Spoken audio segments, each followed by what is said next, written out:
Quiero hacerte hoy dos preguntas concretas sobre un asunto concreto. ¿Cuántas veces has escuchado una predicación sobre ángeles?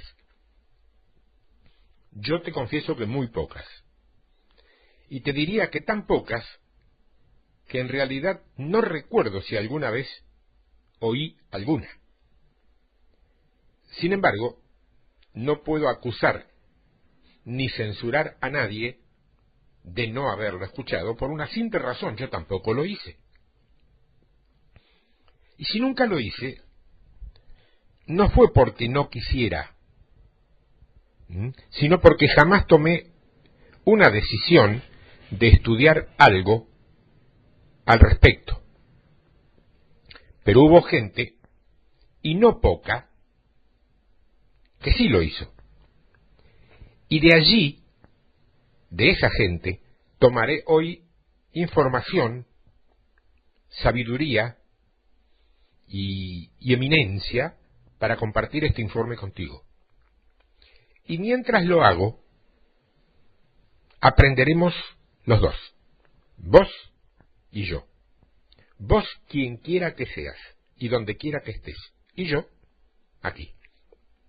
Y como consecuencia de eso, también aprenderán todos los demás que compartan este espacio cibernético.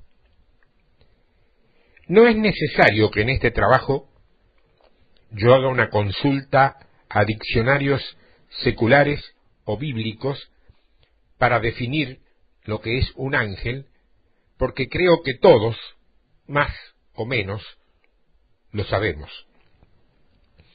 Lo que sí deseo es compartir una recopilación de excelentes trabajos al respecto que seguramente te van a ayudar a darte un panorama mucho más amplio. En principio, cabe consignar que los ángeles no son el producto de una leyenda o de cierta mitología cristiana. Son seres vivientes de los cuales la Biblia habla mucho más de lo que vos y yo imaginamos y que presentan distintas características que ahora vamos a detallar profunda y concisamente. Lo primero que veremos es que poseen una identidad. Si los seres vivientes, Hayot, de Ezequiel, capítulo 1, son querubines, me pregunto, ¿qué son los 4 seres vivientes? Existen ciertas semejanzas entre ambas apariciones. Se hace referencia a caras como de león, de becerro, de hombre y de águila, a cierto número de alas y a un gran número de ojos. Sin embargo, las diferencias son notables. En Ezequiel, cada ser viviente tiene 4 caras, mientras que en Apocalipsis tiene solamente una. En Ezequiel, cada ser tiene 4 alas, y en Apocalipsis, cada ser tiene 6. En Ezequiel, los ojos se nos describen como parte de las ruedas que aparecen con los seres vivientes. En Apocalipsis, por el contrario, las criaturas poseen ojos alrededor y por dentro. No estamos del todo seguros respecto a su identidad. Puede que los seres del Apocalipsis sean serafines, que también tienen 6 alas, y también claman como los seres vivientes, Santo, Santo, Santo. En el libro de Isaías, en el capítulo 6, comenzando desde el verso 1, leemos: En el año que murió el rey Usías, vi yo al Señor sentado sobre un trono alto y sublime, y sus faldas llenaban el templo. Por encima de él había serafines, cada uno tenía 6 alas, con 2 cubrían sus rostros, con 2 cubrían sus pies, y con 2 volaban. Y el uno y el otro daban voces diciendo: Santo, Santo, Santo, Jehová de los ejércitos, toda la tierra está llena de su gloria. Asimismo, cuando se habla respecto a las ocupaciones que los ángeles tienen en el contexto que conocemos, saltan a la vista algunas percepciones extraídas de la misma Biblia. Por ejemplo, ¿cuáles son las funciones de los seres vivientes de Apocalipsis? Vemos cómo adoran a Dios en los capítulos 4, 5, 7 y 19, y cómo dan testimonio de la adoración a Dios por los hombres redimidos en el capítulo 14. También contemplamos cómo dirigen los juicios de Dios durante el período de la tribulación, al pedir en el capítulo 6, uno detrás de otro, el cumplimiento de los juicios contenidos en los primeros 4 sellos del libro, y al dar en el capítulo 15 uno de ellos, las 7 copas a otros ángeles para que las viertan sobre la tierra. Si admitimos que la purificación de Isaías por el fuego y el castigo de la tierra a través de los juicios son ambos expresiones de un ministerio de purificación por parte del Dios Santo, tendremos argumentos adicionales para reconocer a estos seres vivientes como serafines. Ahora bien, ¿tienen estos seres nombres especiales? ¿O es el hombre en su mitología el que se los ha inventado? Una vez más, deberemos dejar que sea la Biblia misma quien responda ese interrogante. Es interesante darse cuenta que de todos los ángeles únicamente se alude a 2 por su nombre en los libros canónicos, y eso no ocurre hasta después de la cautividad de Israel en Babilonia. A Miguel y a Gabriel se les ha dado puestos de gran importancia en los ministerios de Dios entre los ángeles, y ambos se mencionan tanto en el Antiguo como en el Nuevo Testamento. En cuanto a su importancia, la de Miguel parecería ser mayor. Se le podría caracterizar como un líder militar, mientras que Gabriel sería el más importante, pero de los mensajeros. Y el nombre de Miguel es muy significante porque existe la duda entre algunos acerca del posible significado del nombre. Pero es probable que deba tomarse como una pregunta. Miguel, ¿quién como Dios? ¿Quién como Dios? Un nombre así pondría humildemente de relieve la incompatibilidad de Dios, porque indudablemente también reflejaría la inocultable devoción de Miguel a Dios y a su voluntad, y sería a la vez un duro y muy notorio contraste con Satanás, quien en su orgullo declaró: seré semejante al Altísimo. En el libro de Isaías capítulo 14 leemos el verso 13. Tú que decías en tu corazón: subiré al cielo, en lo alto, junto a las estrellas de Dios levantaré mi trono, y en el monte del testimonio me sentaré a los lados del norte. Sobre las alturas de las nubes subiré, y seré semejante al Altísimo. Otros, sin embargo, consideran el nombre como una afirmación y una declaración de que aquel que lo ostenta es el mismo Dios, y creen que debería ser interpretado como ¿quién es como yo, que soy Dios? El nombre. Un autor de apellido Oehler ha escrito: es muy cierto que la antigua teología judía identificaba a Miguel como Shekinah, mientras que teólogos modernos, como Hessenberg, lo identifican como Logos. Sin embargo, parece claro que Miguel fue un ángel creado y no Dios mismo. Su nombre aparece con relativa frecuencia en el Antiguo Testamento como nombre de hombre, desde Números capítulo 13, verso 13, hasta Esdras capítulo 8, verso 8. También se le considera un arcángel y se lo clasifica como uno de los principales príncipes, como si estos existiesen también entre los ángeles y Miguel fuese uno de ellos.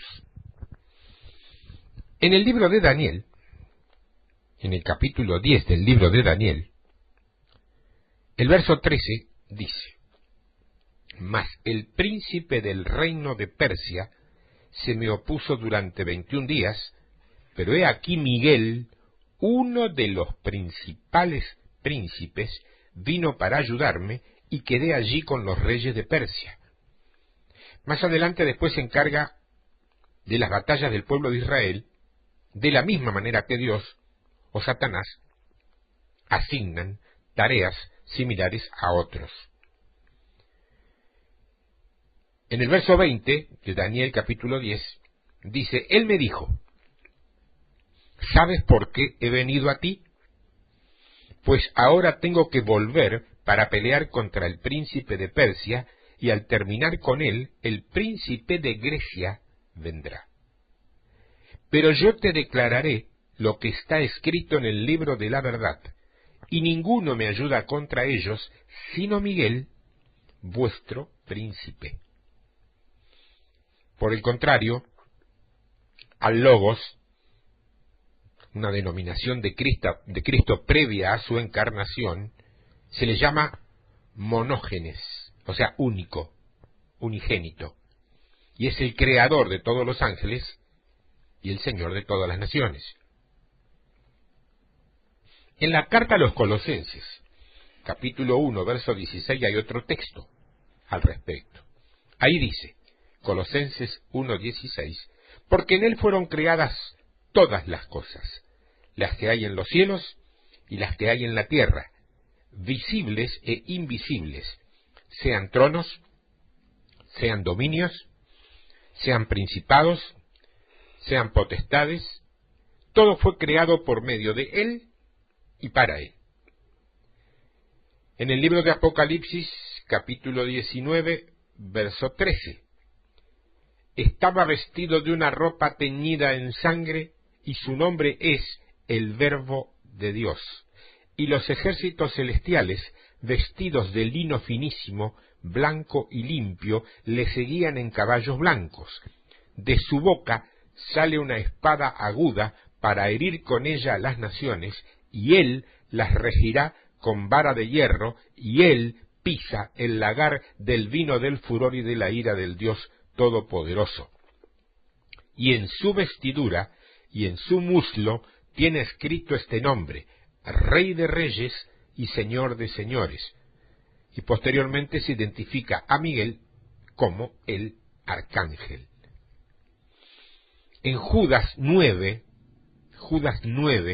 dice: pero cuando el arcángel Miguel contendía con el diablo, disputando con él por el cuerpo de Moisés, no se atrevió a proferir juicio de maldición contra él, sino que dijo: el Señor te reprenda. Este título lo sitúa inmediatamente por encima de otros ángeles y hace que lo consideremos, sin ninguna duda, como un líder militar del ejército de ángeles que lucha contra Satanás. Por eso en Apocalipsis capítulo 12, verso 7 dice: después hubo una gran batalla en el cielo.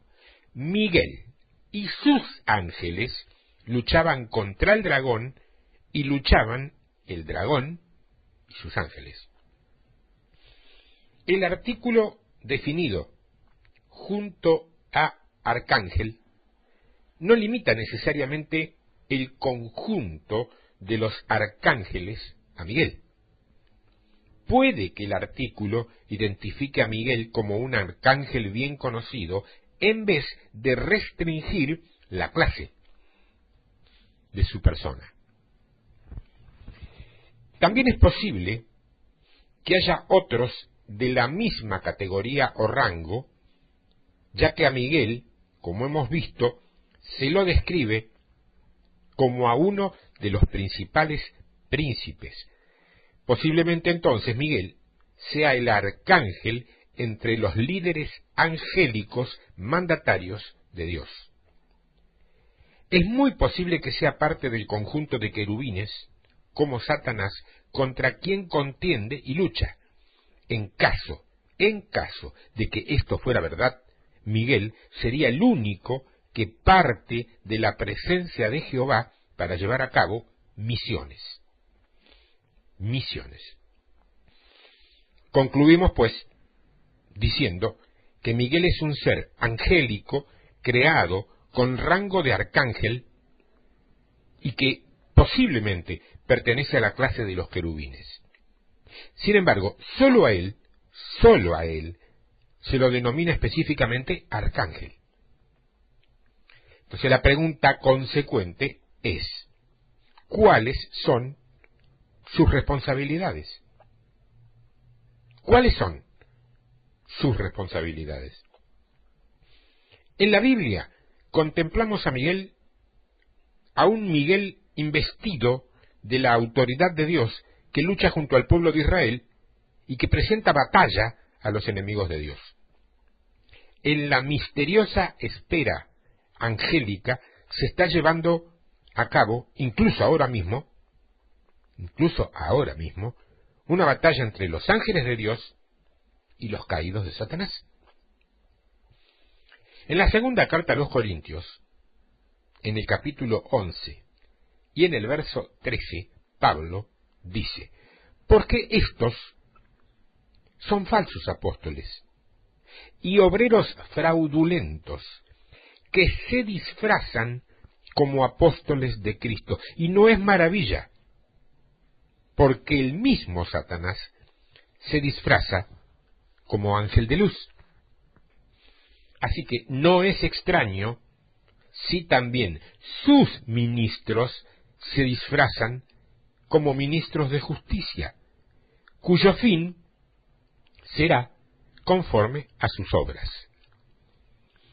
A los Efesios, en el capítulo 6 y verso 10 de la carta que Pablo le envía a los Efesios, dice: por lo demás, hermanos míos, fortaleceos en el Señor y en el poder de su fuerza, vestíos de toda la armadura de Dios, para que podáis estar firmes contra las acechanzas del diablo, porque no tenemos lucha contra sangre y carne, sino contra principados, contra potestades, contra los gobernadores de las tinieblas de este siglo, contra huestes espirituales de maldad en las regiones celestes.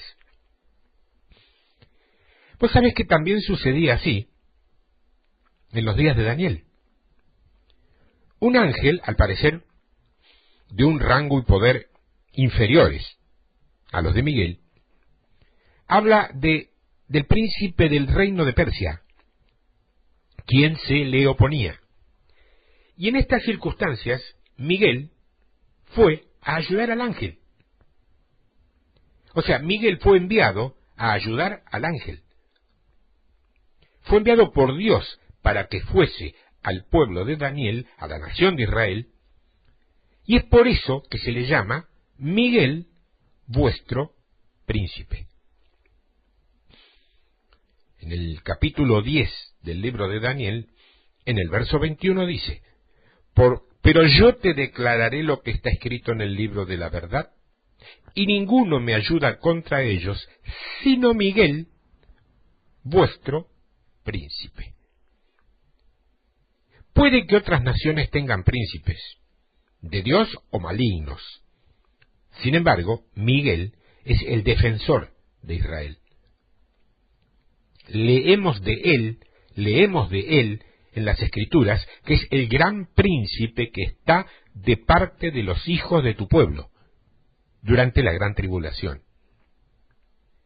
Mateo 24, verso 15, dice, por tanto, cuando veáis en el lugar santo la abominación desoladora de que habló el profeta Daniel, el que lee entienda.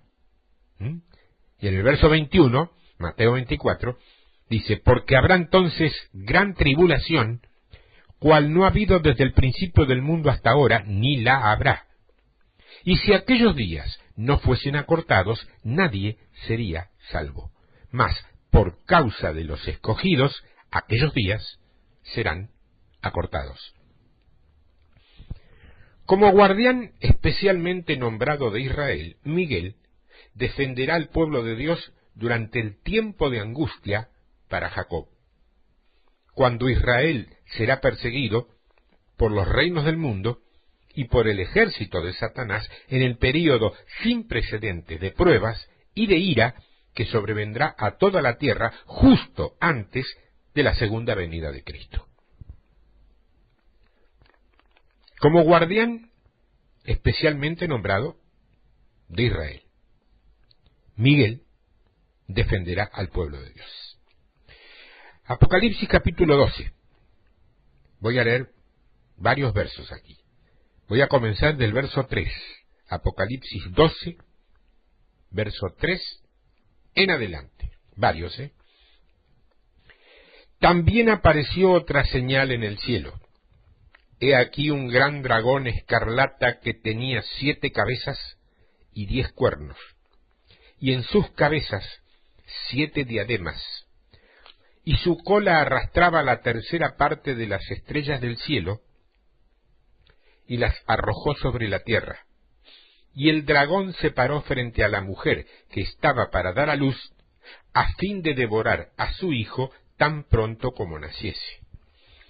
Y ella dio a luz un hijo varón, que regirá con vara de hierro a todas las naciones, y su hijo fue arrebatado para Dios y para su trono. Y la mujer huyó al desierto, donde tiene lugar preparado por Dios, para que allí la sustenten por 1260 días. Después hubo una gran batalla en el cielo. Miguel y sus ángeles luchaban contra el dragón, y luchaban el dragón y sus ángeles, pero no prevalecieron, ni se halló ya lugar para ellos en el cielo. Y fue lanzado fuera el gran dragón, verso 9, la serpiente antigua, que se llama Diablo y Satanás, el cual engaña al mundo entero, y fue arrojado a la tierra, y sus ángeles fueron arrojados con él.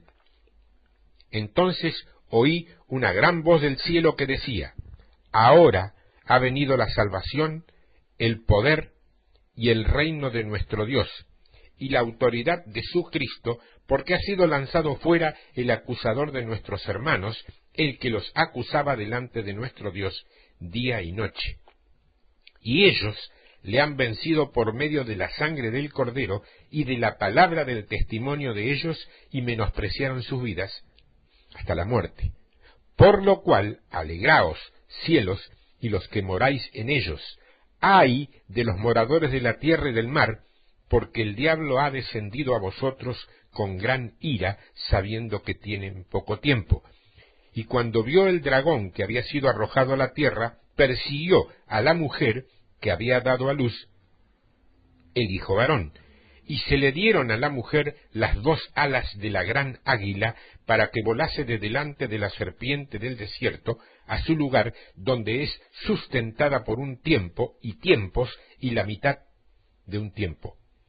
Y la serpiente, verso 15, arrojó de su boca tras la mujer agua como un río, para que fuese arrastrada por el río. Pero la tierra ayudó a la mujer, pues la tierra abrió su boca y tragó el río que el dragón había echado de su boca. Entonces el dragón se llenó de ira contra la mujer y se fue a hacer guerra contra el resto de la descendencia de ella, los que guardan los mandamientos de Dios y tienen el testimonio de Jesucristo. Vos sabés que Miguel, a pesar de su grandeza y de su poder, cuando disputó con Satanás por el cuerpo de Moisés, no se atrevió a blasfemar en contra de Satanás, sino que, sometiéndose a Dios, dijo: el Señor te reprenda. Si alguien tan grande como Miguel, cabeza de todas las fuerzas angélicas de Dios, no confía en su propia fuerza al enfrentarse a Satanás, sino que respeta su maligno poder, ¿cuánto más debemos nosotros confiar en Dios? Después nos encontramos con Gabriel. El nombre de Gabriel significa el poderoso de Dios y expresa su gran fuerza, concebida por Dios. El hecho de que fuera a Daniel volando con presteza, dice eso, volando con presteza, revela su gran poder, puesto de manifiesto por la inusitada velocidad. En la gente que yo he oído, que no es mucha, pero que sí la he oído, dar testimonio sobre presencia de ángeles en sus vidas, hay una unidad, una coherencia, una cohesión en los relatos respecto a la velocidad con la cual se desplazan. Y también a lo gigantesco de su tamaño, por lo cual, si hacemos trabajar un poquito nuestra imaginación, imaginarnos a un hombre equivalente a 3 hombres de altura, volando con tremenda velocidad, claro, es impactante. Es impactante. También se le denomina a Gabriel el varón Gabriel, como reflejo de su forma. Y el ángel Gabriel, lo que pone de relieve su naturaleza angélica. Pero Gabriel se describe a sí mismo diciendo, en Lucas 1:19, yo soy Gabriel, que estoy delante de Dios. Eso le dice a María. Yo soy Gabriel, que estoy delante de Dios. Y encontramos aquí entonces un muy importante y también muy especial mensajero de Dios. Mensajero de Dios que tiene acceso permanente a la presencia divina. Él lo dice. Como ya hemos visto, Gabriel es naturalmente un ser angélico que se presenta ocasionalmente en forma humana. Ocasionalmente en forma humana.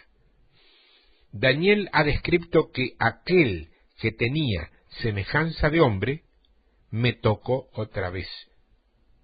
Eso lo dice Daniel en el capítulo 10, verso 18 de su libro.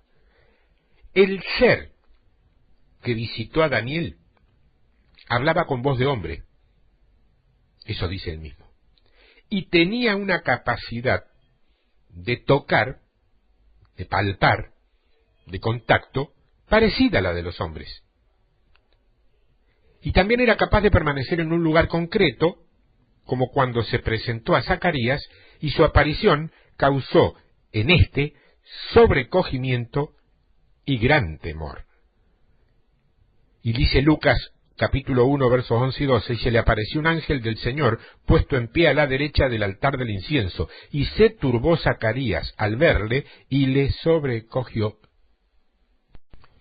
Dice que le sobrecogió temor. Claro, cuando María lo vio, en cambio, fíjate que no pareció estar tan asustada por la aparición del ángel como por lo que éste le dijo del fruto sobrenatural de su vientre, o sea, de Jesús. Eso está en el Evangelio de Lucas, capítulo 1, versos 26 al 29. Allí dice: al sexto mes el ángel Gabriel fue enviado por Dios a una ciudad de Galilea llamada Nazaret, a una virgen desposada con un varón que se llamaba José, de la casa de David, y el nombre de la virgen era María. Y entrando el ángel en donde ella estaba, dijo: salve, muy favorecida, el Señor es contigo, bendita tú entre las mujeres. Claro, mas ella, dice, cuando le vio, se turbó por sus palabras y pensaba, ¿qué salutación sería esa? Fíjate lo que le llamó la atención, la forma de saludarla, fuera de la usanza de lo que evidentemente se acostumbraba en su etapa, en su época, en su sociedad. Si bien Miguel es el campeón escogido por Dios para las grandes batallas de Israel, es evidente que Gabriel parece ser el enviado especial de Dios en sus planes de reino en cada una de las 4 ocasiones en que aparece en la Biblia. Se encuentra delante de la presencia de Dios, preparado para cumplir sus órdenes, y obedece rápidamente para llevar a término los planes de Dios. Gabriel revela e interpreta el propósito y los planes de Dios con relación al Mesías y su reino a los profetas y al pueblo de Israel. También vino a Daniel con una interpretación de la visión del carnero y del macho cabrío, ¿te acordás? Allí le reveló que el carnero de los 2 cuernos representaba el imperio de Media y de Persia, y que el gran macho cabrío que tenía un cuerno era el imperio griego bajo el poder de Alejandro, cuyo reino se dividió posteriormente en 4. Gabriel fue también el mensajero que interpretó la profecía de las 70 semanas, de un año cada una, que Dios había planeado para Israel bajo la dominación mundial de los poderes gentiles. Esta sorprendente predicción determinaba con gran precisión la fecha de la primera venida del Mesías en 483 años, o sea, 69 semanas, tras el decreto de la reconstrucción del muro y de la ciudad de Jerusalén. La semana tratada por separado, o sea, la 70ª, se refiere a otro auténtico período de 7 años que ha de venir tras el paréntesis del plan de Dios con la Iglesia. Y esta última semana implicará el período de tribulación planeado para Israel que precede inmediatamente la segunda venida de Cristo. Estoy repitiendo en este caso informes de los distintos autores que han trabajado sobre ángeles. Algunos de ellos merecerían estudios especiales y apartados del tema en el que estamos. Prefiero no hacerlos, ni interferir ni incluir mi opinión durante este tiempo, en este momento, para no perturbar la globalización del estudio del informe que te quiero dar. Esos temas probablemente los tratemos por separado, con más Biblia y con menos doctrina preestablecida. No sé si me entendés perfecto. Gabriel es también el mensajero que se apareció a Zacarías para anunciarle el nacimiento de Juan el Bautista, anunciador oficial del Rey, de Jesucristo. Se aparece una vez más a María, virgen y madre de la naturaleza humana de Cristo, es decir, de Jesús, a quien le anuncia la necesidad del nacimiento virginal de su seno para traer al Hijo eterno de Dios a la raza humana, para que éste se convierta en el Dios, hombre prometido, que habrá de reinar por encima de todas las naciones del mundo desde el trono de David. Su reino se establecerá cuando vuelva por segunda vez. Está bastante claro, pues, que cualquiera que sea el lugar en que aparece Gabriel en las Escrituras, lo hace como mensajero de Dios, para comunicar la revelación y la interpretación con relación al plan teocrático del reino de Dios, y en particular en lo que respecta a Israel y al Mesías.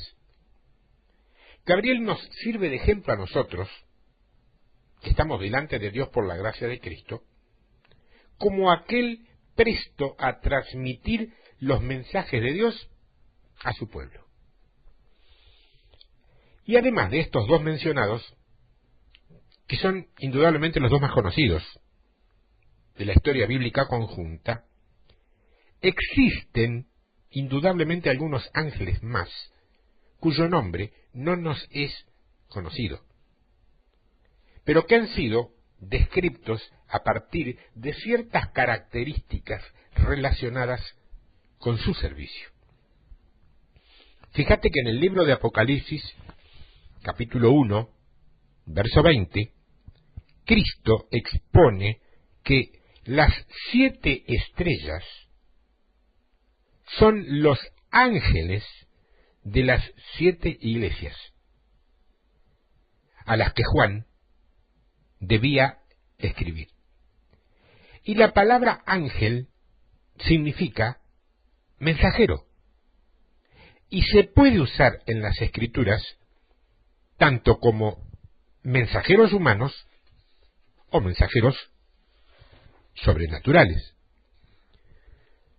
Se usó de Juan el Bautista en Marcos capítulo 1 verso 2, cuando dice: he aquí yo envío mi mensajero delante de tu faz, y también de los mensajeros de Juan. En Lucas capítulo 7 verso 24, donde dice: cuando se fueron los mensajeros de Juan, también para con los mensajeros de Jesús, como lo refiere Lucas en capítulo 9 verso 52, donde dice: y envió mensajeros delante de él. Y también se habló así de los espías que se escondieron en casa de Rahab, la ramera. En la carta a Santiago, capítulo 2, verso 25, dice: asimismo también Rahab la ramera no fue justificada por obras cuando recibió a los mensajeros y los envió por otro camino. Sin embargo, en su significado más normal, la palabra suele referirse a los ángeles, a los seres sobrenaturales. Los libros de Daniel y de Apocalipsis, en especial, utilizan el término ángel en este último sentido. A excepción de los capítulos 2 y 3 de Apocalipsis, a excepción de los capítulos 2 y 3 de Apocalipsis, el mencionado término únicamente se emplea con el segundo significado: sobrenatural. No tenemos evidencia suficiente para concluir si los mensajeros de las 7 iglesias eran hombres o ángeles, que son los pastores. Este es un santo invento de la iglesia estructural contemporánea. Ellos dicen que esos ángeles son los pastores. ¿Saben? No me voy a oponer a que lo digan. Me voy a oponer a creerlo, porque no me coincide con lo que viene enseñando la Escritura, A favor del punto de vista de que eran ángeles, tenemos el uso habitual del Nuevo Testamento, y en particular Apocalipsis y Daniel. Algunos han señalado que las responsabilidades puestas sobre los ángeles eran demasiado grandes para un hombre y que el liderazgo humano aún no había alcanzado el punto en aquella época de considerar a un hombre líder de una iglesia.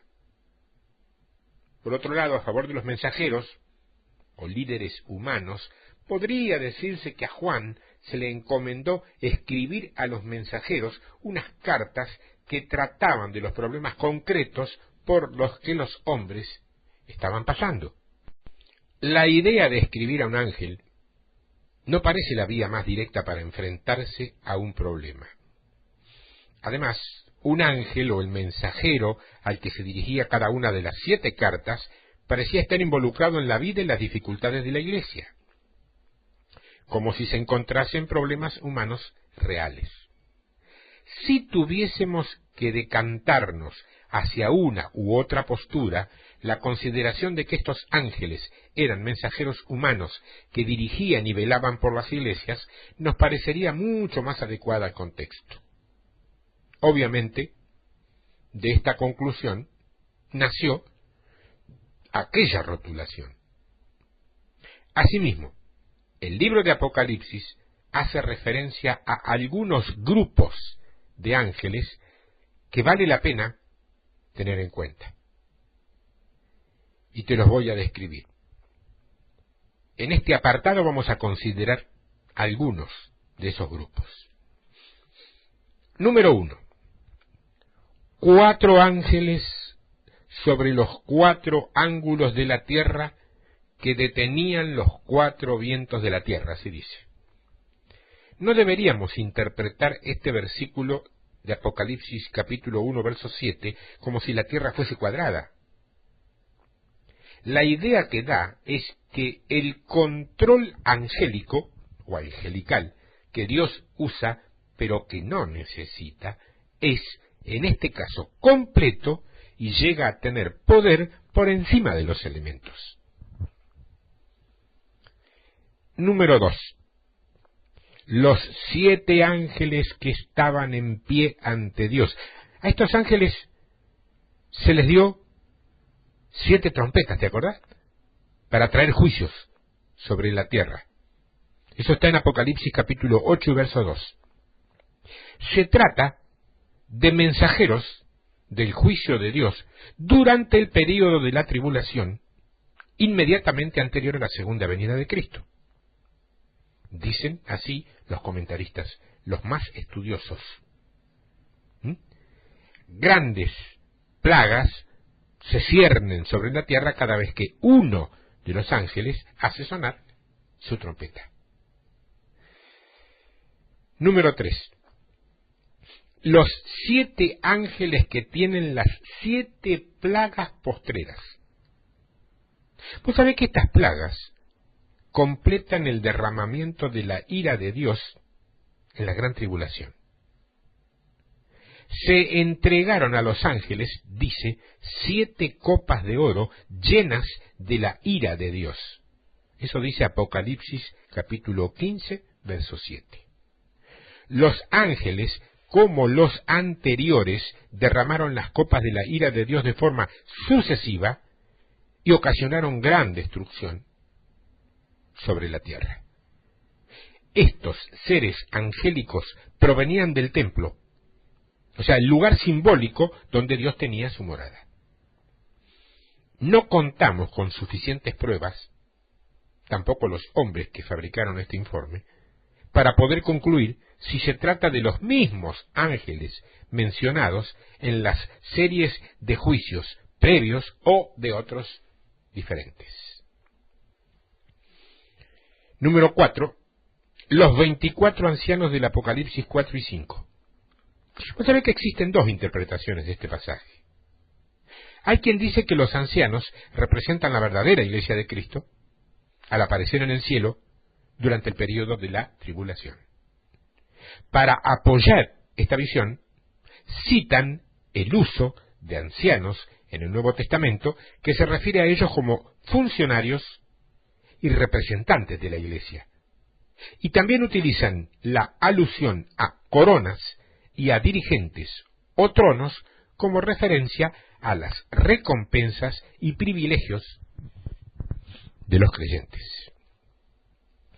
Otros, en cambio, mantienen que los 24 ancianos son seres angélicos que se ocupan a manera de sacerdotes del trono de Dios junto a los seres vivientes, quienes parecen ser, sin lugar a duda, ángeles. Los que están a favor de este punto de vista ponen de relieve que los 24 ancianos se unen a los 4 seres vivientes para alabar a Dios por la redención de los hombres.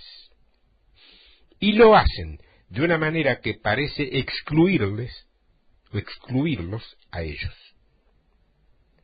Muchos e importantes manuscritos bíblicos omiten el nos en Apocalipsis capítulo 5, verso 9, y escriben los, y la tercera persona del plural en vez del nos, y la primera persona del plural en Apocalipsis capítulo 5, verso 10.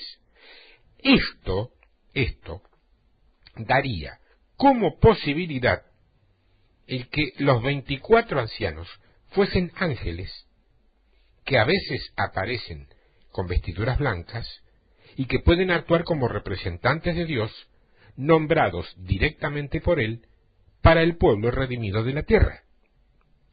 Puede que el número 24 se corresponda con las 24 suertes del sacerdote establecidas por el rey David y con la suma de las 12 tribus y los 12 sacerdotes, pero no tenemos suficiente certeza como para determinar si los 24 ancianos eran entonces hombres o ángeles. A algunos ángeles se les designa por la actividad que realizan. Está, por ejemplo, el ángel que tenía poder sobre el fuego, en Apocalipsis capítulo 14, verso 18. A otro se le llama el ángel de las aguas, Apocalipsis capítulo 16, verso 5. A un ángel muy enigmático, misterioso, se lo conoce como el ángel del abismo. Eso en Apocalipsis capítulo 9, verso 11. También se le denomina Abadón en hebreo y Apolión en griego. ¿Te suenan, no? Abadón, el exterminador en hebreo, y Apolión en griego. Los dos, obviamente, significan actividad destructiva. También hay otro llamado estrella que cayó del cielo a la tierra. Eso está en Apocalipsis capítulo 9, verso 1. Y a este, dice, se le dio la llave del pozo del abismo. Al haber previamente caído y tener autoridad, indicada por la llave, sobre el abismo y llamarse el destructor, hay quien considera a este ángel como el mismo Satanás. Al último ángel se lo describe como el que descendía del cielo con la llave del abismo y una gran cadena en la mano. Esto está en Apocalipsis capítulo 20, verso 1. El cual, dice, atará a Satanás durante el reino milenario de Cristo. ¿Sabe que toda la impresionante e invisible actividad angélica que está a nuestro alrededor en estos momentos, allí donde vos estás, y también la programada para el futuro, se encuentra bajo el control de nuestro Salvador, quien determina todas las cosas para que su buen y perfecto propósito para su pueblo y para la gloria de Dios se lleve a cabo? Hasta aquí hemos hecho mención de los ángeles que están dentro de los límites de la Escritura. única fuente de verdad acerca del mundo espiritual invisible en la cual podemos confiar. No podemos confiar en otras cosas. Se pone muy peligroso cuando lo hacemos. Sin embargo, en algunos escritos apócrifos se menciona a 3 ángeles que no aparecen aquí en la palabra bíblica que conocemos. Hablan de Rafael, hablan de Uriel y habla de Eremiel. No podemos, no obstante, dar fe de su existencia, como tampoco podemos darla de la existencia de los muchos ángeles de las mitologías. ¿Sabes que los ángeles fueron creados en su totalidad en estado santo antes de la creación física? Lo dice el libro de Job, en el capítulo 38 del libro de Job, verso 4 en adelante. ¿Dónde estabas tú, dice Dios, ¿no?, cuando yo fundaba la tierra? Házmelo saber si tienes inteligencia. ¿Quién ordenó sus medidas, si lo sabes? ¿O quién extendió sobre ella cordel? ¿Sobre qué estaban fundadas sus bases? ¿O quién puso su piedra angular cuando alababan todas las estrellas del alba y se regocijaban todos los hijos de Dios? De esto se deduce, lógicamente, que el lugar donde habitaban en un principio era en el cielo, junto a Dios. Sin embargo, desde la caída de algunos ángeles, la cuestión de su morada se ha convertido en algo un poquitito más complicado, porque las opiniones acerca del lugar donde habitan los ángeles en la actualidad discrepan y mucho. Algunos dicen que se hallan en el cielo, lugar donde mora Dios, mientras que otros prefieren hablar del segundo cielo. Claro, es posible que haya ángeles en los dos lugares, lo cual sería bastante lógico de acuerdo a cómo se maneja la estructura eclesiástica angelical, estoy hablando, no la eclesiástica humana. Algunos ángeles aparecen claramente en la presencia de Dios de una manera bastante permanente. Así parece suceder con los serafines, con los seres vivientes y con el ángel Gabriel que está delante de Dios según Lucas 1:19. Parecen estar de acuerdo con esto, al parecer, las referencias de los ángeles en el cielo de Mateo 22:30 y Marcos 12:25 y la de un ángel del cielo de Gálatas 1:8. Parece ser que los ángeles se regocijan en la presencia de Dios cuando un pecador se arrepiente. A eso lo sabíamos. Es lo que se nos dice cuando se nos habla para conversión. Ahora bien, las razones por las que es posible que el segundo cielo sea la morada de al menos una parte de los ángeles son las siguientes. Primero, existe un mínimo de un cielo y un máximo de 3. Estamos hablando de un cielo, segundo cielo, tercer cielo. 2 Corintios capítulo 12, verso 12 es eso. Que se supone son la atmósfera, el firmamento y la presencia de Dios. Atmósfera, firmamento y presencia. Atmósfera, firmamento y presencia. En segundo lugar, Jesús atravesó los cielos en plural para ir a la presencia de Dios. ¿Te acuerdas? Los cielos. Y en tercer término, Jesús está sentado por encima de principados y potestades angélicos. Número 4, por lo tanto, los ángeles no moran en el tercer cielo. Se encuentran, según este punto de vista, en el segundo cielo. Y es posible que tengan acceso al tercero. Esta explicación también concuerda con Satanás y su deseo de alcanzar el cielo, es decir, el lugar de Dios. Él no estaba allí. Probablemente algunos ángeles habiten en la presencia de Dios, mientras que otros lo hagan en el segundo cielo, con la posibilidad de acceder al tercero, a la presencia de Dios. Pues sabe que se podría discutir un poco el significado de por encima, como referencia a la posición de Cristo respecto de los ángeles. Los pasajes parecen poner más relieve a la autoridad de Cristo que a sus emplazamientos específicos. Sin embargo, tampoco podemos dejar de considerar la localización, porque la relación entre los ángeles y las estrellas y la expresión ejército de los cielos indican, al parecer, que los ángeles moran en el segundo cielo o cielo estelar. Los lugares celestiales se refieren, según parece, a la esfera espiritual, a la esfera posicional y de actuación que incluye a Cristo y al creyente, a los ángeles santos y a los ángeles malignos, a Satanás.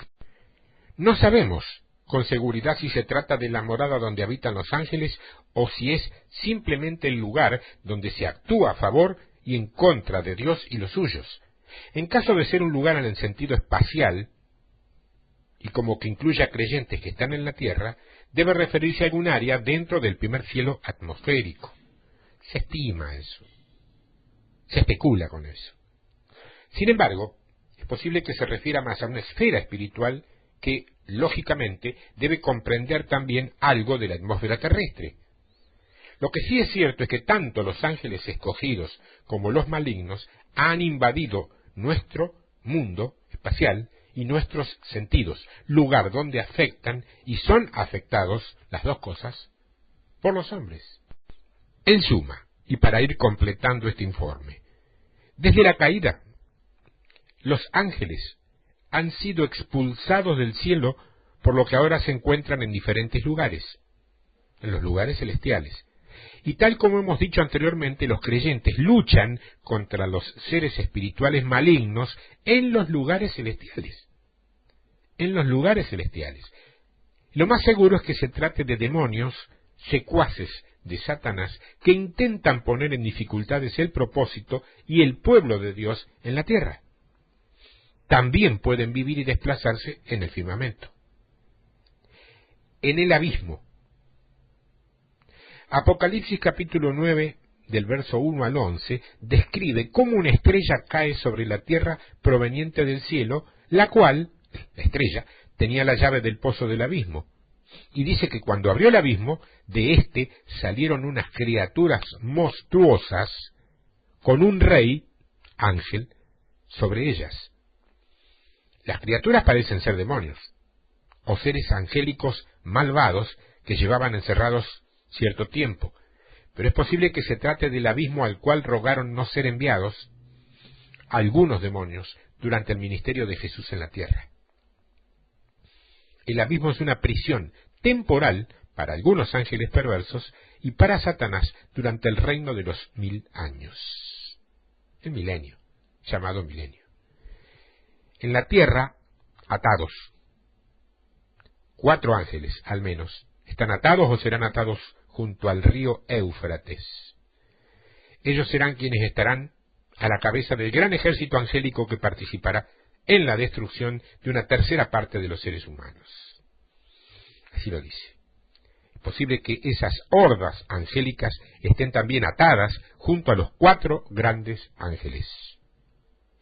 El lugar donde se retiene a los grandes ángeles parece ser otro emplazamiento diferente del abismo, en prisiones eternas bajo la oscuridad.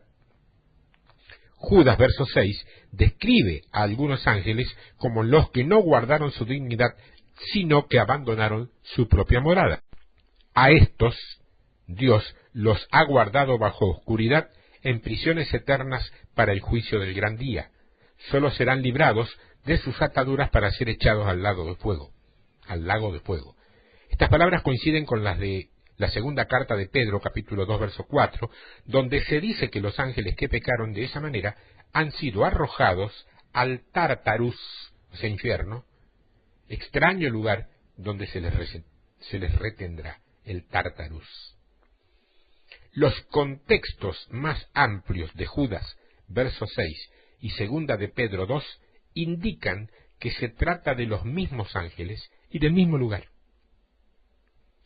El pecado aquí mencionado no parece ser el de la rebelión primera, ya que todos los que participaron en ella fueron encarcelados, lo que no permitiría a ningún ángel caído estar libre o presente en otros lugares. No vas a poder escribirme para consulta sobre este tema, porque esto es un informe, casi te diría literal, añadido con mi forma de explicarlo, que yo leí de varios autores, que sirve como elemento informativo, te va a ser útil en muchas cosas. Seguramente has tomado conocimiento de muchas cosas que ignorabas, igual que yo, pero que deberíamos darle un crédito relativo respecto a todo lo que se habla del final, del milenio y todo lo demás, porque indudablemente, quieras o no, está influido con las doctrinas particulares que los autores, cada uno, hayan recibido, que no son las mismas. Ese es el grave problema de la educación seminaria o seminarista. Te da cosas preestablecidas, las cuales ya no vas a poder modificar, y el problema está en que la Biblia sí la modifica. De todas maneras, cualquier comentario sobre este informe sobre ángeles, me lo podés hacer a mis correos, que son tiempodevictoria@hotmail.com o tiempodevictoria@yahoo.com.ar. Comentarios, preguntas, no sé hasta dónde, quizá no pueda respondértela porque yo tampoco he ido más allá. El Señor a mí no me ha enviado a estudiar sobre ángeles, pero he querido en este informe informarte o ponerte al tanto de algunas cosas, que las cuales también me vinieron muy bien a mí, para que las utilices completando tu conocimiento. Pero déjame decirte que deberás permitir, una vez más, que el Espíritu Santo sea el que te guíe a toda verdad y que incluso tenga que ir descartando algunas cosas de las que este informe dice y que a lo mejor se toman como verdades absolutas y no lo son. Informe sobre ángeles. Dios te bendiga. Hasta la semana que viene, si Dios quiere.